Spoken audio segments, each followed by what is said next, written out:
Arwako kendo e chenro mar Injili ngima. Injili makelo ngima kod an Lorin Achieng'. Ochopo sama wadwa winjo wach Nyasaye kod Pastor Felix Okeyo. Felix Okeyo ntie kanisa mar Jericho SDA. Be ikori ne winjo wach Nyasaye. Kikidhi mabor. Wagon ne Nyasaye erokamano kuom thuolo momiwa kendo nyadichiel mondo wawinjie weche mabeyo moikonwa e chokruok ma kawuono ni. Marwakou en jadolo Felix Okeyo ma en pastor ma Jericho Church, Nairobi. Felix en wuod Karachuonyo. Kapok wachako to yie mondo walem. In Nyasaye maber, wagoni erokamano nikech iyie mondo sabato ma kawuono ni kendo wachung'ie mbeleni kwa wacho weche mag polo.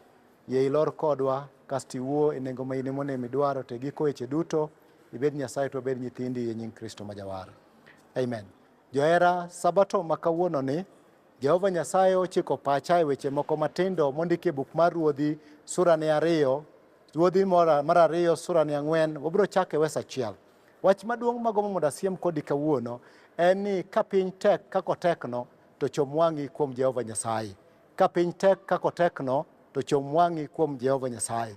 E ngima mwadago kawuono ni pek nitie kendo chandruok yudo ji. Thuolo mang'eny wiwa wil kamoro waringie kendo pachwa kelonwa ni nitie jomoko man gi nengo ahinya kendo man gi teko manyalo konyowa mondo wachungi. Tabiro mondo asiemni okinyini ni ka weche tek kaka gitekno to pachi kik wuog kuom Jehova Nyasaye. Biblia osondiko e buk mar Ruodhi mar 2 sura ne 4 wes 1 ni kinde moko nitie dhako moro manoyudore ka en chi liet nikech ang'o jalo manohero miluongo ni jaode nonindo. Kendo dong' kaka chi liet ma nyingi olokore. Johera gombo na nyisi niya, e ngima mwadagie ni kawuono ngimani ber kendo kawuono ngimani ber malich. Kawuono ji oheri nikech in gi gimoro minyalo chopo godo irgi. Bende samoro ji oheri nikech in gi gimoro minyalo miyogi ka piny tek kodgi. Thuolo nyalo chopo ma nyingi manong'e nyoro cha lokre. Kendo samoro ibiro nyaka e od lemo kama tinyalo yudo ka kom mani miyi kawuono ok nyal miyi nikech ang'o ngima manyoro ok en ngima ma kawuono. Be samoro osiepegi manoheri nyoro nyalo lokore ma kawuono bed adui magi nikech ang'o ngimani ok en machielo kaka ne en nyoro cha. Kata kamano sama piny tek kako tekno chom wang'i kuom Jehova Nyasaye. Omiyo Biblia osondiko niya e sura 4 wes 1 e buk mar Ruodhi mar 2 ni kendo ne nitie dhako moro ma kuom mond yawuot jonabi mano ywak ne Elisha kawacho niya, jatichni machuora otho kendo ing'eyo kaka jatichni no noluoro Jehova Nyasaye. To jobetho osebiro mondo kaw nyithinda 2 gibed misumbini. Ng'iye weche mondiki e Biblos ni jalni oyudore kamoro. Ondiko niya ni ne en miyo mane okendi e ot mane ni kod geno. Nokede e gweng' kama ji noluore jodolo. Kendo ne en miyo manodak kaka chi jadolo. To kata kamano Biblos ondiko niya ni chuore mane ji ong'eyo kendo chuore mane jadolo maka ji nobiro e chokruok tinyalo lwake niya jaod jadolo malo mondo imos ji. Koro onge kendo kom mane miye kobiro mondo lem ok nyal miye. Miyo ni odong' ka nyinge manyoro cha kawuono lokore. Kama ni luonge jaod jadolo kawuono wich ok wil ok par wechego kendo iluonge ni chiliel. Tiende ni nyingi olokore ma ok luonge kaka chal. Mane ngima mwadagie ni. Kendo ngima ni nyalo chewri kama ochopieno. Tabiro mondo anyisi osiepna ni ka weche tek kako tekno to wang'i kik wuok kuom Jehova Nyasaye nikech ang'o nitie wach magomo mondo asiemni ni jalni koyudore e pek mar ngimani kendo dong' kaka chiliet. Biblia osewacho niya ok oringo kuom anyuola ma kawuono waringo kuomgi, be ok oringo kuom osiepe ma samoro mwaringo kuomgi, ok oringo kuom kuonde mang'eny ma ji ringe. Ang'eyo kawuono ni nikech piny oyawore ka chwech obedo matek kamano jomoko kar mondo chik kama ber monego giringie giringo kuom osiepe nikech ging'eyo nang'o osiepe nyalo konyogi. Tagombo mondo anyisi gima jandiko moro wacho niya ni osiepe ming'e ni geno kuomgigo moko kuomgi kawuono nyalo nyieri, bende moko kawuono nyalo bedo osiepeni to kiny gijwang'i nikech ang'o mane kaka piny chalo. Nyani ochopo e ngima kamoro ma onge ng'ama nyalo ringo kuome kata chiel kende. Osiepege Kristo weye, jo Kristo manong'eyo onge kuome, odong' dhako machiliel, kendo chuo mang'eny ok nyal wuotho machiegni kode, nikech ang'o? Ji biro wacho niya, ochodo chuo jomoko. Bende mine ok nyal sudo machiegni kode, nikech ang'o? Onge gima ber ma gidhiro kuome. To Biblia osonyisa niya, noringo kuom jal moro manofwenyo ni kod teko ma Nyasaye nowiro kod rem kod moye mondo chung kaka janabi. Omiyo Biblia osondiko niya, noringo ir janabi Elisha to nyise niya, parie chuora makoro onge kaka nogeno Jehova Nyasaye, parie chuora mane onge kaka nowuotho kuom Jehova Nyasaye. Miyo ni kelo weche mang'eny e pacha kaka jalemo niya, e piny mwadakie ni onge gima berie. Omiyo miyo ng'e niya, e ngima midakie ni osiepegi nyalo lokore adui magi. Kendo jok mani wuotho godo nyoro mani wer godo kawuono nyalo loro gimoro amora e ngimani. Omiyo pachi duto nyaka chikre kuom jalo ma ka weche tek to chopo kuom Elisha. Dhi to nyise niya, ni an abiro iri nikech ang'o? Adong' chiliel, aonge kod nengo. Abiro mondo apar ni e miyo moro maonge kod dichuo, ni kati onge gi dichuo kamano, nitie jalo maber mosiepni iluonge ni Yesu maka Nyasaye. Nitie jalo maber maka piny tek kodi to nyalo chung' kodi. Nitie jalo maka piny owiti kendo bayi kamano, to nitie jalo manyalo wuotho kodi, nikech en ye jal man kod teko mar loko ngimawa. Omiyo dhi kuom Elisha to nyise niya, parie kaka wuon parwa nohero Jehova Nyasaye. Bende parie kaka ne en jalo malong'o mane tiyo ne Jehova Nyasaye. Kata kamano nogwedha gi nyithindo moko ariyo, kendo oweya gi nyithindo ariyo mabeyo. Achiel kang'iyo taneno wuon gi mosenindo, machielo kang'iyo taneno an awuon an min gi. Omiyo an kod mor nikech ang'o? Ayudora kamano. Mama winji, nyithindo ma Nyasaye ogwedhi godogo gin e keny ma Nyasaye oweni. Kata piny tek kodi ma ji ok dwari kamano, tinyalo ng'iyo gi gokinyi miwach niya, chutho an maber nikech jomoko onge kod nyithindo. Inyalo wacho ni chutho nyithinda gi kodongo to kiny wanabed gi gimoro.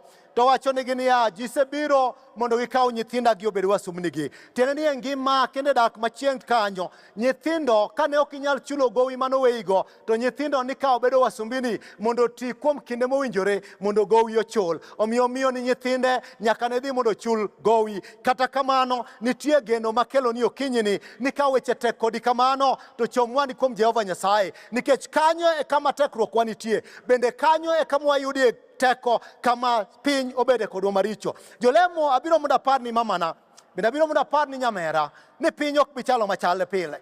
Kendo kawuono nyalo bedo mama mawinjo maber, kiny gimoro amora olokore. Kawuono nyalo bedo jalo ma ji te luwo bang'e nikech ang'o? In godo. Kiny idong' maonge gimoro amora nikech gik mane in godo rumo. Miyo mondikie buk mar ruodhini kelie pacha kaka jalemo ni e kinde ka kinde ma piny rach kaka orachno, chom wang'i kuom Jehova Nyasaye. Wach mar ariyo mago mondo asiem ni e wechegi en niya, nyithindo ma Nyasaye omiyi kaka gikeni, tem matek mondo iritgi. Miyo ni ok oikore mondo nyithindi olal, bende ok oikore mondo chiw nyithinde kaka wasumnigi. Kawuono maweni mama na winji, kawuono wasewe nyithindewa kendo wachikogi kuom jasigu. Nyithindwa mang'eny kawuono bola bola, onge ng'ama paro. Mama ok ipar ni nyathini onego ket e lwet Jehova Nyasaye nang'o? Bende ok ipar ni nyithindi onego lemnegi kamano. Miyo ni onego par ni kawuono ni e ngima mwadakie ni jasigu ger kod nyithindwa. Chuno ni nyaka wakaw nyithindogo waket e lwet Jehova Nyasaye. Omiyo awacho niya, ka piny tek kaka tekno, pa kik wiyi wil kod Jehova Nyasaye, nikech en e ohinga bende en e okumba, en e jal machung' kodwa ka weche tek. Mama ni wacho niya, nyithinda gi ok dhi oyie mondo gimoro amora otimre. Omiyo dhi ir Elisha to nyise niya, jaduong', kama chopie ni ok achopo kama ber, nikech nyithinda gi to koro dhi mondo weya. To en ang'o monyalo konyo? Taneno ka Elisha penje question maduong' niya, to en ang'o ma in godo? Kasto en ang'o migombo mondo atimni? Jahera, en ang'o ma in godo kaka ng'ama miyo migombo mondo idhigo ir Jehova Nyasaye mondo Nyasaye otimnie gimoro e kit odi? En ang'o manie lweti migombo ni tene Jehova Nyasaye mondo olokni e dhochi mosemako odi? Nikech ang'eyo ni kawuono ni wiwa wil dhi ka Jehova Nyasaye, be wiwa wil kod lemo ne nyithindwa, wiwa wil kod puonjo nyithindo e yo monego giwinji. Mama, Biblia osondiko niya, ni nyathin mama ni noringo ir Jehova Nyasaye kokadho kuom Elisha manochung' kar Jehova Nyasaye. Jawer moro wero ni lamo mar min gi ema norese. Agombo mondo apar ni jalemo mine ga mawinja kawuono ni lamo milamo kinyi gokinyi bende lemo milemo ka wasenindo kaka nyithindi lamono emoseresowa. Emomiyo kawuono wanyalo wuotho, kawuono wanyalo timo biashara, kawuono nyalo ndikwa tije, wanyalo chung' kaka jokristo, kendo kawuono ni wanyalo bedo joyalo, ok nikech wan gi teko, nikech lamono. Kik iwe lemo mamana, bende kik chunyi gore nikech piny te kodi. Chunga chunga motegno, chika sika kanyo nikech Jehova Nyasaye oikore mondo wuoth kodi okenge duto. Jehova Nyasaye oikore mondo chaki machien manyien kodi nikech piny mwadakie ni kako tek motekno. Chom wangi kuom Jehova Nyasaye nikech Jehova no ema nyalo chori kamoro. Jehova no ema nyalo loko dala ni bedie gimoro. Jehova no nyalo loko dhochi misebetie. Kik wangi kod pachi wuog kendo ring kuom jomoko. Ang'o miyo ni ne pache okoringo mondo dhi e social media mondo dhi oland ne ji niya jodala wachuora osetho an kawuono dong' kaka dong'ni. Ang'o miyoni ne okoringo odhi kuom osiepene mondo wachnegi niya ma iye pek makadhie. Miyoni nofwenyo niya kama tekruok mar jalemo yudore ok kuom oganda mang'eny, bende ok kuom ji maringo kuome, en kuom Jehova Nyasaye. Dong' miyo man kod teko, bende miyo maber, en miyo mogeno kuom Jehova Nyasaye. En miyo mawuothi okenge duto ma Jehova Nyasaye oluonge. En miyo maka pek ni kuonde kamano to ng'eyo ni kuom Jehova ema weche yudore. Ong'eyo ni jodalawa ni e thuolo moko piny ok bichalore kamano, to ng'eyo ni there is a constant figure miluongo ni Nyasaye. En ok olokre ka weche ber, be ok olokre ka weche richo, ok olokre kiywak, be ok olokre kinyiero, ok olokre kiyieng', bende ok olokre ka kech nitie. En Jehova machalre, en Jehova man ne nitie, en tie kawuono biro bet manyaka chien. En Nyasaye no mang'e gimoro kuome ni en jalo mabiro e thuolo ma gik moko wicho wilgo, bende en jalo mabiro ka jwang' osejwang'i. En jalo ma ok biya kamano, en jalo ma kiringo kuome to nyaka ochopi. Dong' kela wacho weche moko mondiki e buk mar Samuel mokwongo sura ne 2.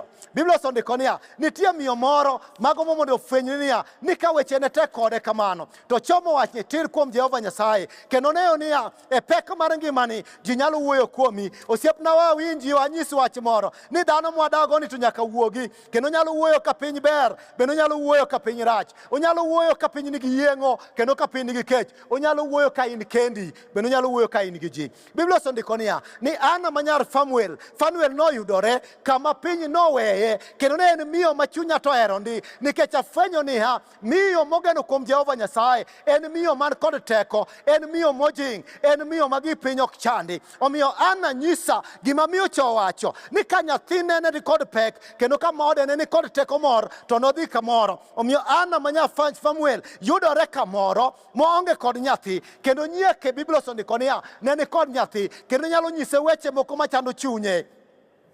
To miyo ni noywak ne Jehova Nyasaye, kendo Biblia osendiko niya e sura ne 1 mar Samuel mokwongo wes 13 ema somo ndiko niya to Ana nowuoyo gi e chunye, kendo dhoge mane diemore ne ok nyal winje, duonde to ne ok winji. Omiyo Eli noparo nosemer. Wanyisi jahera ni Ana nochopo e kiwango moro ma ka janabi nonene to weni osechopo e kinde moko ma kong'o moro osekadhi e dhoge, to Ana chunye ne chandore, kendo onge ng'ama nyalo nyiso pekne. Abiro mondo apar ni jalemo mawinja kawuono ni e pek mikadhi e mamana, e pek mikadhi e nyarwa, e wechego duto kik wang'i wuog kuom Jehova Nyasaye, nikech kanyo eminyalo yude konyruokni. Omiyo Ana ochiko Nyasaye tir, kendo nyise ni Jehova in ema nyalo yudo konyruok kuomi. Omiyo abiro mondo anyisi weche moko okinyi ma kawuono ni ka ji te osewuok e hekalu kendo adong' kenda kodi achomo wang'a tir, takwayi niya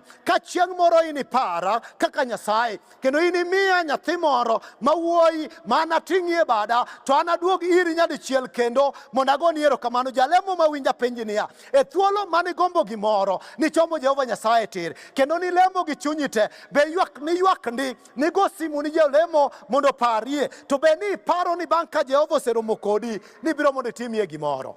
Kono into ni wacho ni ma teko no osemiya yudo, nikech jomoko kawuono wigi osewil gi Jehova Nyasaye kosetimonegi maber, kendo jomoko kawuon gi wigi nowil gi lemo. Mama kani dwaro biashara ni ywak ndi, kendo naparo kani gone pastor simu gi jolemo mamoko mondo ketie lwet Jehova Nyasaye, be iparo mondo iduog ir Jehova Nyasaye, nikech gima wacho en niya ni ka piny pek kako pekno wang'i chop kuom Jehova Nyasaye. Ok nyis niya ni ka piny bet to koro gol pachi kuom Jehova Nyasaye. Wang'wa pachwa ngimawa nyaka nyis niya ni wan nyithi Nyasaye mogeno kuome. Omiyo Jehova Nyasaye nopare kare Nyasaye mwalamoni en Nyasaye ma kichomo ire, en Nyasaye ma kidhire, en Nyasaye ma kiwuoyo godo to nyaka winji, nyaka lokie gimoro. Omiyo an adir Nyasaye, koko ni Nyasaye erokamano. Waduoki chien kama hai mondo atiek kodi ndiko ma kawuono mondo ifwenyie niya ni Biblia osendiko weche moko madongo ni kamano. Biblia osendiko niya, an e buk mar Ruodhi mar 2 sura ne 4.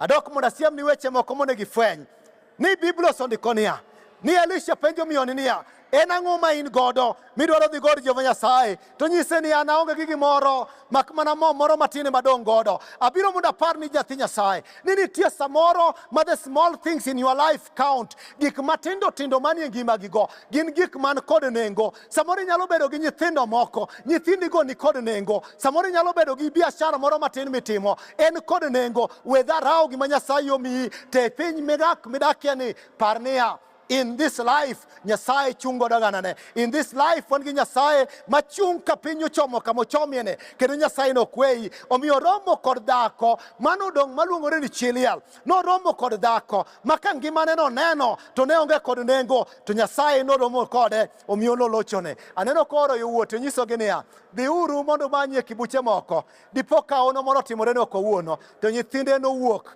Kendo Biblia osendiko katieko wechegi niya, e giko mar historia mar dhako ma Chiliel ni Nyasaye nochung' kode. Omiyo ng'ano timore mo noole kibuche kendo kibuche te nopong'. Wapar ni jahera ni Jehova Nyasaye gwethni ok chung' nyaka in owuon emichopie giko. Gweth mar Jehova Nyasaye pok nochopie gikone. Wan ema samoro wiwa wil kode kendo wiwa wil dir Jehova Nyasaye no. Abiro mondo apar ni okinyi mar Sabatoni ka weche te kaka gite kodi no, wang'i chom kuom Jehova Nyasaye. Ka piny rach kodi kamano, wang'i chom kuom Jehova Nyasaye, nikech e giko mar weche duto Nyasaye nyaka tingre malo e ngimani. E giko mar weche duto Nyasaye nyaka chung'. E giko mar weche duto nyaka wafweny niya, ng'ata ng'ata, mama mora mora, nyako mora mora, ng'at mochiwo ngimane e lamo Jehova Nyasaye kendo kawo pache to keto kuom Jehova Nyasaye, Nyasaye no nyaka lokie dhoche ngimano. Nyasaye no nyaka losie gimoro. Kik iluor, kik chunyi ha, nikech ang'o? Jehova mani dhire no nikod teko mar loko ngimani. Oikore mar kawi mondo gima rach manyorocha okelie ber, mondo pek manyorocha okelie yot, mondo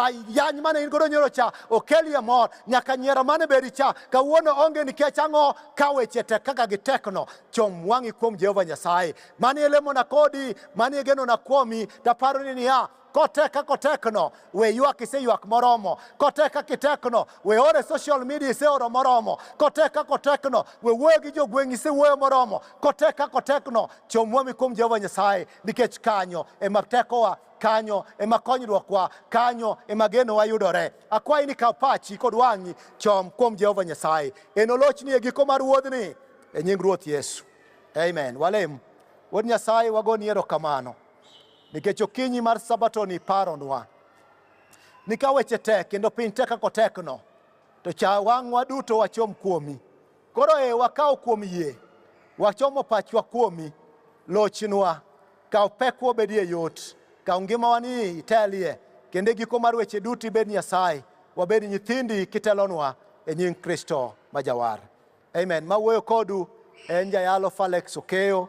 Falex Okeyo ai kanisa mar Jericho. Kidwa mondo iwuo koda, nyalo yuda namba mar simo 0727175540. Bende nyalo yuda namba machielo 0734411596. Nyasaye mar gwedhu, Nyasaye mar rito nyaka warom kendo e nying Ruoth Yesu.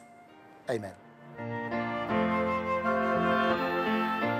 Erokamano ahinya jahera mar Injili ngima kod an Lorraine Achieng'. Agoni erokamano ahinya nikech wachako kodi chakre ne wachak Sabato saa 1 nyaka saa 3 sani. Nawacho ni nyaorona ote e 23600. Nitie ng'ama wacho ni Lorraine, an mama Ladasha. Apuonjara ni onego watim gik mamiyo wabedo machiegni kod polo. Aneno chenro ka an Nairobi. Erokamano ahinya. Nitie ng'ama wacho ni an Alan Tindi wuod Kanyada. Wacho ni agwedhara gi mama na Mary Tindi ka an Homa Bay Town. Erokamano ahinya. Nitie ng'ama wacho ni ma Ouko Junior kawuok Adiedo. Injili ngima gwedha mathoth. Nitie kendo ng'ama wacho ni Nixon Aumo. Owacho ni ka owuok gweng' ma Komarok. Owacho ni Lorin aneno mana chenro mos kendo agwedhora mokalo kapod aikora mar dhi lemo Mwangaza SDA Church.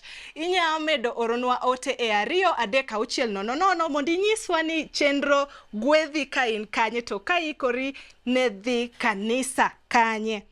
Erokamano ahinya. Kane wachako chenro, ne wachako gi lesson discussion. Kendo Elder Steve Agwa kod Elder Charles Odoyo no kelonwa lesson summary maber ahinya. Agoyonu erokamano. Sister Maureen ni kelonwa lulu mag Yesu maber ahinya kendo agoni erokamano. Pastor kawuono ne wan gi pastor mawuok Jericho SDA, Pastor Falex. Erokamano ahinya kuom gwedhowa okinyi ni. Sabato maler ni ne wan gi jo Starehe SDA Church mawuok e boma ma Nairobi ka. Gigwedhowa ahinya gi wer chakre ne wachaki nyaka sani. Agonu erokamano ahinya. Ka watieko kendo ang' watiek ka gimiyowa wer ma watieko go kendo nyaka wapangre sani. Wer ma udhi wer sani iluongo ni Safari Yetu. Japuonj kinya ketonwa ka watieko. An adwa chunga kaka watieko nyaka wapangre ka wadhi. Erokamano ahinya. Nyaka warom sabato mabiro cha. Happy Sabbath.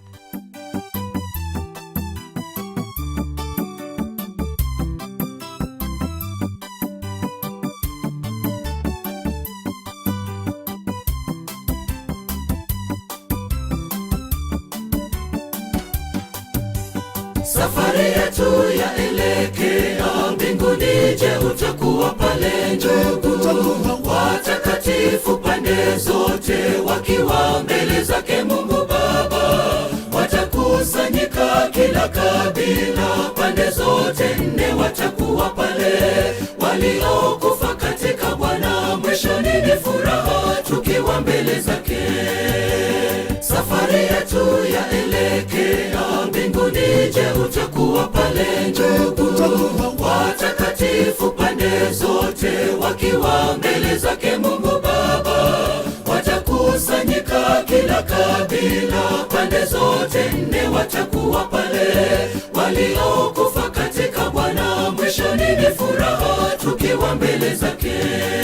Kambi lile ni kambi la washindi walioshinda dhambi. Tukifika pale furaha ya ajabu. Wale walioshinda tutafutwa machozi kwa kushinda dhambi.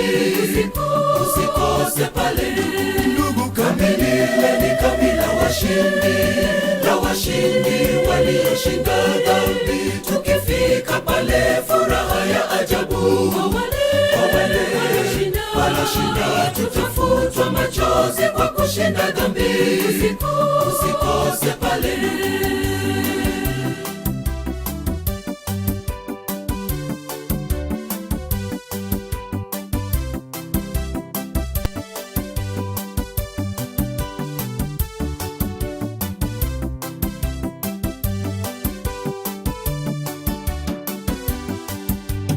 Waliopigwa kwa mijeledi wote watakuwa pale siku hiyo. Waliochekwa kwa dharau kwa ajili ya Yesu wafurahi. Kinyonge hakitaingia pale, ufalme unatekwa na wenye nguvu. Waliopoteza mali zao kwa ajili ya Yesu watakuwepo pale. Waliopigwa kwa mijeledi wote watakuwa pale siku hiyo. Waliochekwa kwa dharau kwa ajili ya Yesu wafurahi. Kinyonge hakitaingia pale, ufalme unatekwa na wenye nguvu. Waliopoteza mali zao kwa ajili ya Yesu watakuwepo pale. Kambi lile ni kambi la washindi walioshinda dhambi. Tukifika pale furaha ya ajabu. Wale waloshinda tutafutwa machozi kwa kushinda dhambi. Usikose pale ndugu, kamilieni kabila washindi na washindi walioshinda dhambi. Tukifika pale furaha ya ajabu, kwa wale waloshinda tutafutwa machozi kwa kushinda dhambi. Usikose pale ndugu, kamilieni kabila washindi na washindi walioshinda dhambi. Tukifika pale furaha ya ajabu, kwa wale waloshinda tutafutwa machozi kwa kushinda dhambi. Usikose pale ndugu, kamilieni kabila washindi na washindi walioshinda dhambi. Tukifika pale furaha ya ajabu, kwa wale waloshinda tutafutwa machozi kwa kushinda dhambi. Usikose pale.